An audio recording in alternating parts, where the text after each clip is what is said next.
దేవునికి స్తోత్రములు. మీ అందరికీ నా వందనములు. ఈరోజు దేవుని వాగ్దానము, నా సన్నిధి నీకు తోడుగా వచ్చును. నిర్గమాకాండము 33వ అధ్యాయం 14వ వచనము.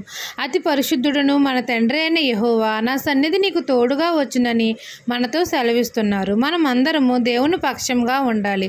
ఆయన త్రోవలలో నడవాలి. మన తండ్రితో సహవాసం చేయాలి. తండ్రి కనికరం కొరకు మనం అందరం కనిపెట్టుకుని ఉండాలి. ఆయన కటాక్షం కోసం ఎదురు చూడాలి. ఆయనకు మొరపెట్టి ప్రార్థన చేయాలి. అప్పుడు తండ్రి మన మొర ఆలకించి మనకు ఉత్తరం ఇస్తాడు. మనల్ని పేరు పెట్టి పిలుస్తాడు. పేరును బట్టి నేను ఎరిగి ఉన్నాను అని మన తండ్రి మనతో అంటున్నారు. నా సన్నిధి నీకు తోడుగా వచ్చినని మన తండ్రి మనతో సెలవిస్తున్నారు. తండ్రి కటాక్షం మన మీద కలుగుతుంది. తండ్రి మన యందు కనికరపడి మనల్ని కరుణిస్తాడు.